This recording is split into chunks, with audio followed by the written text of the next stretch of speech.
इसलिए हम तो अपील करेंगे सभी लोगों से कि कल जो है सो जो बंद का आह्वान किया गया है, इसमें सब लोग सक्रिय रूप से भागीदारी हो। और सभी किसी न किसी किसान परिवार से जुड़े हुए हैं, जो भी यहाँ पर सर्विस में हैं, सभी कहीं ना कहीं बिहार में खासकर जो भी लोग हैं किसी भी प्रोफेशन से जुड़े हुए हों, कहीं ना कहीं वे कृषि से जुड़े हुए हैं। केंद्र सरकार ने जो हलफनामा दायर किया है सुप्रीम कोर्ट में सर, उसको लेकर क्या लगता है कि जाति जनगणना हो पाएगी?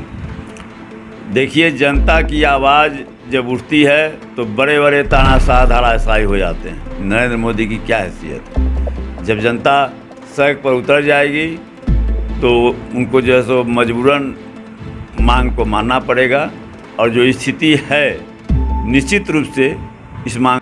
नमस्कार, आप देख रहे हैं रिपब्लिकन न्यूज ब्रजेश कुमार के साथ। अभी हम राजद कार्यालय में हैं। राजद कार्यालय में हमारे साथ राजद के प्रवक्ता गगन जी उपस्थित हैं। हम इनसे बात करते हैं।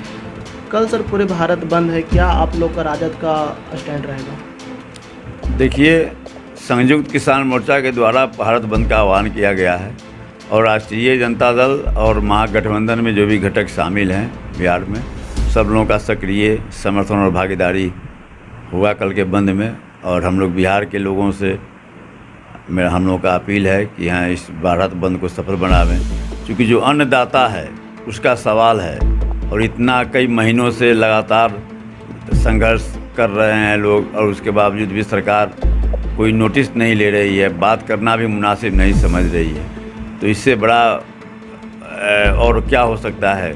लगभग धारणा दिल्ली में दिए हुए 1 साल से ज़्यादा हो चुका है सर, अभी तक कानून को वापस नहीं ले पाया सरकार। इस पर क्या कहना चाहते हैं केंद्र सरकार को? देखिए, सरकार की जो नीति है, इस देश की पूरे कृषि व्यवस्था जो है उसको विदेशी कंपनियों के हाथ में सुपुर्द करना चाह रही है, और यह वही स्थिति है जिस ढंग से इस देश में नीलाहा आया था, अंग्रेज आया था, और नीलाहा जो आया था, और उसी की समझिए कि यह नया रूप यह मोदी सरकार करने जा रही है। जिस ढंग से जो नया कानून 3 कृषि कानून जो लाया है, उससे किसान जो है कॉरपोरेट के हाथ वो गिरवी उनको माने अपने को रखना पड़ेगा, और पूरा कृषि व्यवस्था कॉरपोरेट घरानों के हाथ में चली आएगी, जिसका विरोध किसानों के द्वारा किया जा रहा है।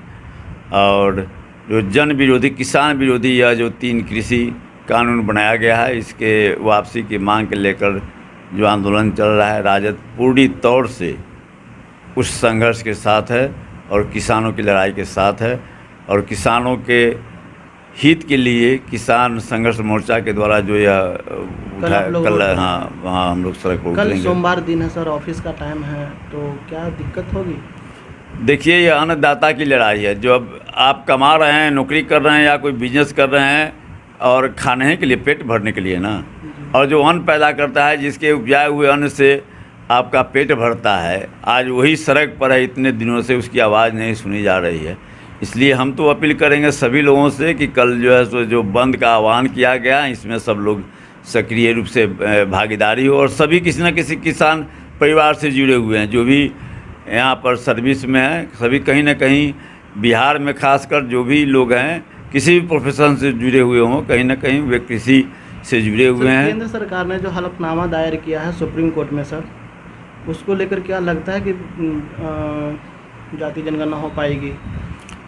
देखिए, जनता की आवाज़ जब उठती है तो बड़े बड़े तानाशाह धराशायी हो जाते हैं। नरेंद्र मोदी की क्या हैसियत है? जब जनता सड़क पर उतर जाएगी तो उनको जो है सो मजबूरन मांग को मानना पड़ेगा, और जो स्थिति है निश्चित रूप से इस मांग को उन्हें मानना पड़ेगा। तो अगर सर केंद्र सरकार नहीं करेगी तो क्या बिहार सरकार अपना खर्चा पर करा सकती है? नीतीश जी तो बोले थे, नीतीश जी से माने हमारे नेता प्रतिपक्ष आदरणीय तेजस्वी जी ने मांग किया था कि भाई अगर दूसरे राज्यों में इस ढंग से हुआ है कि केंद्र सरकार नहीं करवाई है, लेकिन राज्य के द्वारा करवाया गया है, जातिगत जनगणना करवाया गया है, हमारे नेता प्रतिपक्ष ने यह मांग रखा है। और नीतीश जी अब तक तो जो बोल रहे हैं कि हाँ साहब जाति जनगणना होनी चाहिए, तो अब तो एनडीए के घटक हैं, एनडीए के एक महत्वपूर्ण नेता में उनकी गिनती होती है। या तो दबाव बनावे प्रधानमंत्री पर और भारत सरकार पर कि यहाँ साहब वह जाति जनगणना करावे। अगर भारत सरकार उनकी बात नहीं मानती है तो क्या कदम वो उठाते हैं, अब उसको देखना पड़ेगा। लेकिन हम लोग इस स्टैंड पर कायम है कि अगर केंद्र सरकार नहीं करवाती है तो राज्य सरकार करवावे अपने खर्चा से। ये खास तौर पर गगन जी थे, बोले कि अगर केंद्र सरकार जाति जनगणना नहीं कराती है तो राज्य सरकार अपने ही खर्चा पर जाति जनगणना करवाएं। रिपब्लिकन न्यूज़ से जुड़ने के लिए सब्सक्राइब बटन दबाकर चैनल को सब्सक्राइब करें। नोटिफिकेशन प्राप्त करने के लिए यहाँ बेल को दबाएं। वीडियो अच्छा लगे तो लाइक करें और दोस्तों के साथ शेयर करना ना भूलें।